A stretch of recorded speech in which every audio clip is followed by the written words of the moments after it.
Hello everybody, this is Tashika Lawson and I'm with the Historic Westside Revitalization.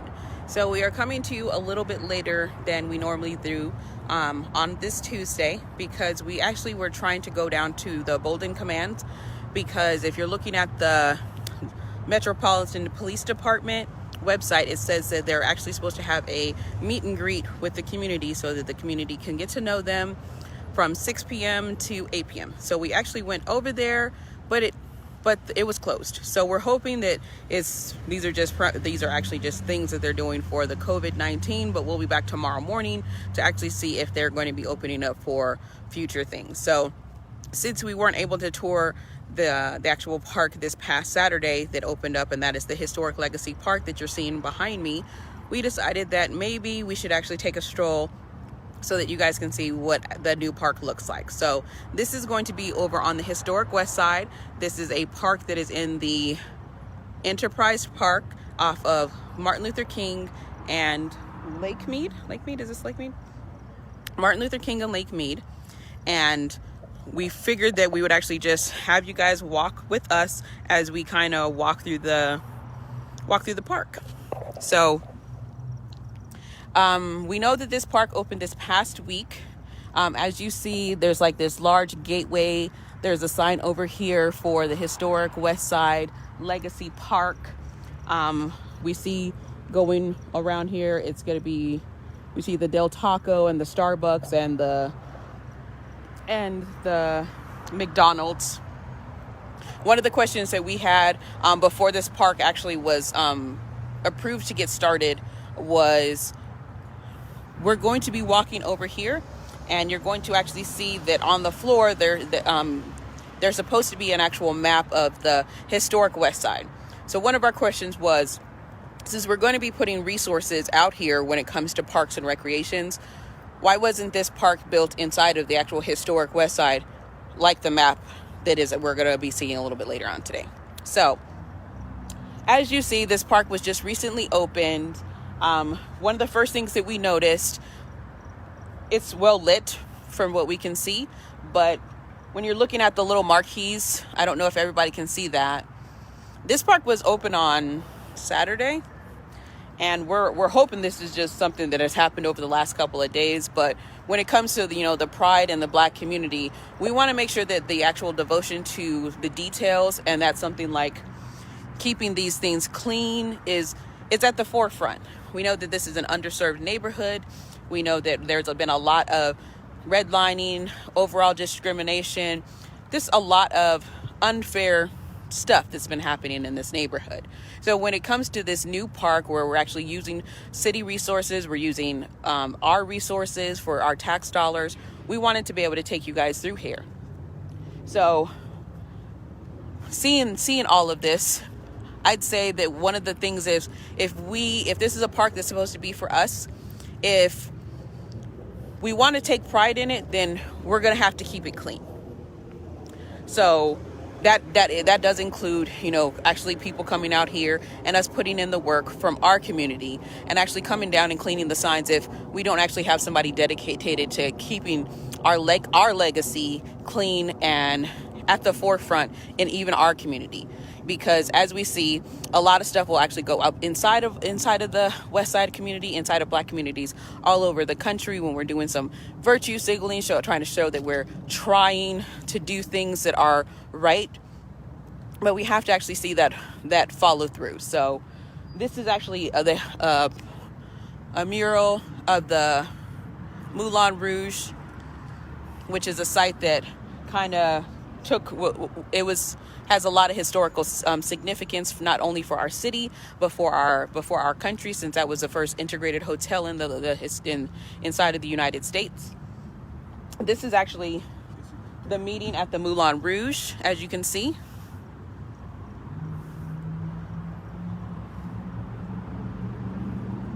And it says the meeting at the Moulin Rouge Hotel Coffee Shop to end segregation on the Las Vegas Strip, March 1960.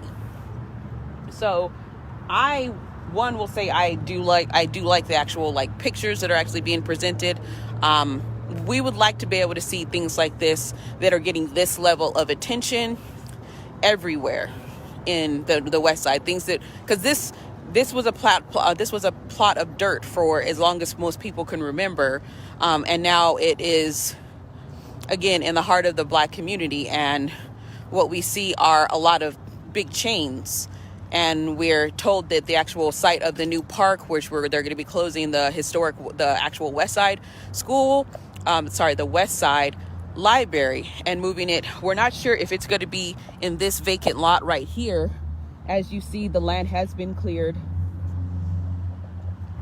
and the park is done. So if this is city-owned land and there's supposed to be something going there, because you don't prep land unless you already have a plan, well, what's going to go there? So that is going to be one of those questions that we want to make sure that we get out there and that we get answered. So the next picture you're going to see is going to be a baseball game being played at Doolittle in 1965. So that is going to be this picture right here. And Doolittle is actually just right up the street from here. We would like to be able to see murals like this of the same kind actually being put up in Doolittle Park, so people can actually see what the actual legacy is for the different parks that are in our neighborhoods. This one is actually going to be of Muhammad Ali and Theron Goings at the Highland Elementary School in November 4th, 1965. So again, these are historical figures that are not only visiting our community, but these are actually historical figures that are actually a part of the fabric of our community. I'm pretty sure that this Goings is the actual father of Councilwoman Goings Brown. So if we want to be able to, again, hail what's actually happening in our community and all of the rich culture, it's important for us to actually be able to come down and enjoy these types of things. So the next thing, we're actually going to be approaching the gateway here soon. As you see, this is where we're going. And next is going to be the kids soapbox racing happening in August 1970. So that is actually going to be a part of many of the actual narratives that you're seeing for the West Side. It's actually been included in a couple of documentaries and a couple of books.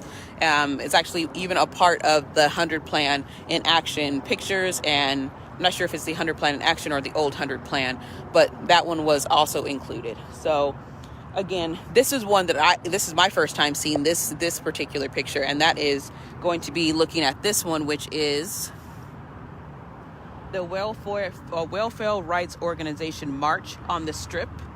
So this happened in March 6, 1971, which actually happens to be the birthday of one of my family members.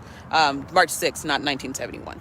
So now we're basically at the gateway. This is again a park that, as you see, there's gates around it.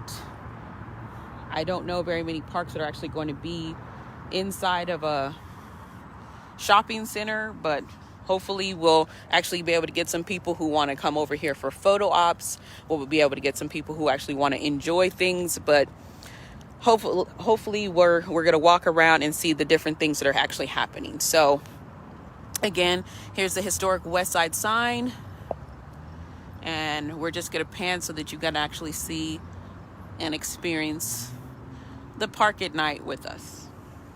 So we're basically going to go in and just look around. As far as we know, there's supposed to be places.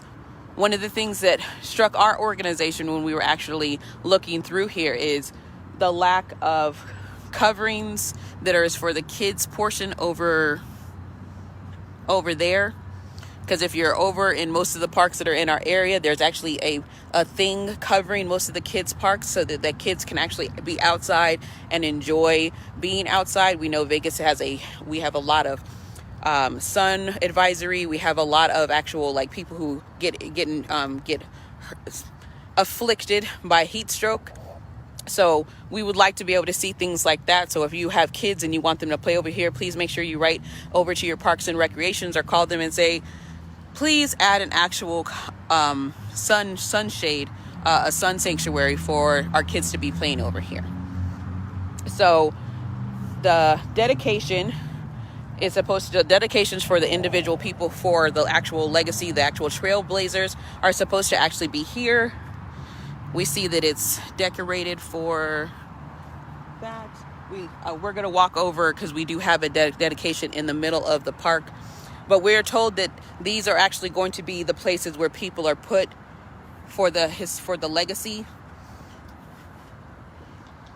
As you see in many other parks that are going to be around the country, we see more statues, we see more busts, so that people can actually see themselves in it.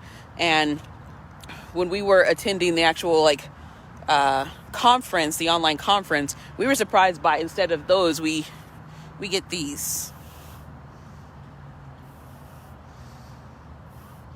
So if you're over at the Pearson Center or on Martin Luther King and Martin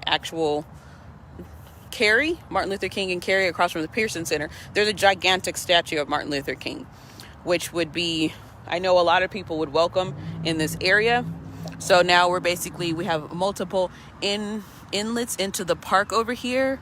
One is basically going to be between, I think that is El Pollo Loco and McDonald's. So there's multiple places that are going to be out here for you to be able to sit down and enjoy yourself. But we don't see very many in the tree aspect. The actual shade. A lot of the seniors in this area really want to be able to come out, sit down, enjoy time with their friends, with their families, to be able to come out here and reminisce. So right now what we see is the only thing that we see written right now is it is for the Chase R. McCurdy Living Black Pillars 2001 stainless steel. So these are supposed to be living black pillars reaching up from the soil to the heavens. So this is to be dedicated to Chase McCurdy, which we know we have two McCurdys. One currently sitting in the Parks and Recreation as a Parks and Recreation commissioner, and the other one is actually the commissioner for the Clark County. So when it comes to actually having our trailblazers, I would like to be able to see people who are I can see the McCurdys right now. I can see their legacy. I would like to be able to see the other people here if we went through the trouble of going all out for a dedication. It would actually be helpful for us to be able to dedicate more of these before the park opened, for us to be able to see those things. This is supposed to be our legacy, so we want to be able to, again, celebrate it. So we actually have a couple of them that are going to be over here. They're going to be toward the back of the gateway right now. So we have some side little walkways that are going to be through here. And this is spreading the word. So this is an actual picture of spreading the word, which is a newspaper. This is the Voice that was actually one of those pillar things that was inside of the West Side. This actual clipping is from the Voice of May 1st, 1954. So we wanted to be able to see things like that. We're excited. And then we're going to show you pretty much all of the people that we're seeing over here right now. So probably it'd be easier to go the other way around. So right here we have William and Anna Bailey. Sorry, want to make sure that everybody can see these things. William and Anna Bailey. We have John and Barbara Creer. We have Shirley Barber, Ruby Duncan, Reverend Marion Bennett. We have, I don't even know how to say that. We're just going to call him H.P. Fitzgerald. And Fitzgerald actually was probably one of the people that, so we're going to go through and read all of these ones. We have Larry Bolden. So the Bolden Command for the police station is going to be, this is his namesake for that particular building. We have James Gay, which is right here. His namesake is for the James Gay Park that's inside of the West Side. And then we have Hattie Canty. Hopefully I pronounced that right. If not, please somebody correct me. And then we have Theron and Naomi Jackson Goings. So if you know any of these trailblazers, please come out so that we can actually read them, share them, post them, so that we can actually have people who have our faces, who actually want to be able to see our history being shared across our town, and actually encourage people who want to actually learn about the history of Las Vegas to come down to this park, come into the West Side and learn about the community. We have several other people. I don't even know. We have a Judge Del Guy, Del Guy, Charles Keller. We have David Hogard. We know that we have a school that was named after Hogard here, but we also have I'm pretty sure the school was named after Mabel Hogard. We have Sarah Ann Purdy Knight. So she actually was one of the owners of the Moulin Rouge. Then we have Esther Langston, and let's see what she was notable for. She's a community activist. Then we have John Howell. We are missing a picture for him. So if anybody currently has a picture that we may be able to send to the city of Las Vegas and update that, because we want to be able to see again the faces of the people who actually, walk the path before us. Then we have James McMillan, Lubertha Johnson, and Daisy Miller. We have Detective Herman Moody. So the Mr. Moody actually has a house that's on side of the West Side. It actually is part of the Pioneer Trail. And then we have Dr. William Sullivan. And then Senator Joseph M. Neal Jr. And then Helen Tolan. Surprisingly, of our elders, Elder Tolan is actually still alive. She actually her house has actually just been recently named a historic designation, and it's inside of Bonanza Village. So she actually has artifacts that are on her property. She has probably one of the largest collections of African artifacts that are going to be in our town. So if you have a chance to be able to do that and you would like to go out and visit, please contact your city representative for the historian. Her name should be Diane Seabright. And say you would like to figure out how you can go and visit Mother Tolan's, her house over on the West Side inside of Bonanza Village. Then we have Commissioners William and Peggy Pearson. So that would be the people who are named after the Pearson Center. Then we have Charles I. West. He was a physician, and he was a pioneer in his community and became a key figure for local activism. Then we have Lou and Vicky Richardson, and then Brenda and Monroe Williams. The last two people over here are going to be Reverend Jesse Scott and Woodrow Wilson.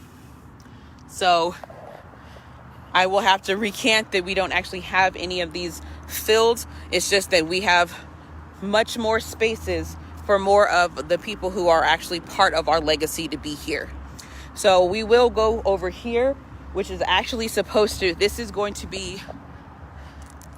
actually supposed to be a map of the West Side, the historic West Side, with all of the streets that are inside of the historic West Side. So we have a couple of other places that are going to be around here. We will leave most of that up to you guys to come and visit, because we want for us to be able to come and walk the park and see what's going on here. We do have one statue right here. So we're going to go and look and see what this one is for. So this is Brian Hanlon, the president. So this is supposed to be President Barack Obama, I'm pretty sure. My bad.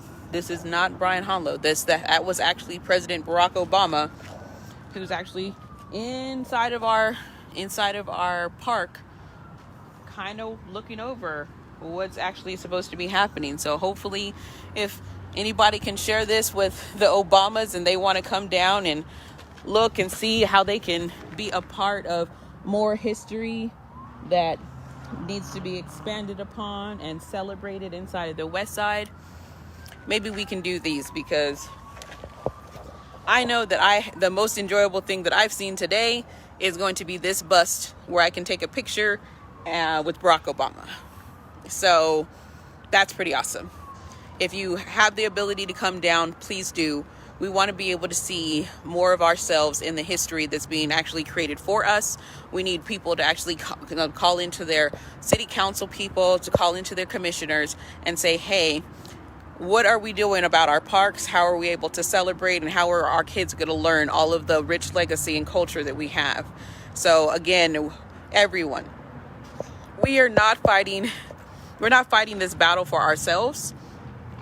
We're fighting these battles so that we have our kids and our grandkids actually can see themselves in like where they can be. I'm sitting next to and the first Black president in our country, and I would like more statues like this to be around so that I can actually see myself measured up in stature against a true leader in our actual community. I would like to see more of these statues in this park. And I would actually like to see the West Side streets included in this park like it was supposed to be. So that is all that we have for you guys tonight. If you have any questions, like always, please put them in the chat. We will answer you guys. We will interact with you. We want to be able to find out what your questions are, because so we do have some of these streets. They're just in places that I didn't get to see at first. I just happened to be in the wrong place. So again, here we go. We see Jefferson. We see Madison, Jefferson, Monroe, Jackson, Van Buren, Harris, and Owens. And then we have to understand that this is the footprint of the Black community in our town. And we want to be able to see this level of dedication at the very least in every intentional thing that is being done on the behalf of the actual Black community. We'd actually like to make sure that our voices are heard more. We want to make sure that our kids actually know what's happening, that they're being encouraged to visit, that they're actually taking field trips to actually learn about this here, not only for our children, but for all of the children, all colors of children, to be included in learning the history of how the West Side actually came to be. Because although the West Side started in an act of hatred, the culture that developed here afterwards took on a life of its own, and the pride that is actually throughout this neighborhood is not something that you can replace in this town. So that's it today. Please enjoy the rest of your night, and we will talk to you guys later. Good night.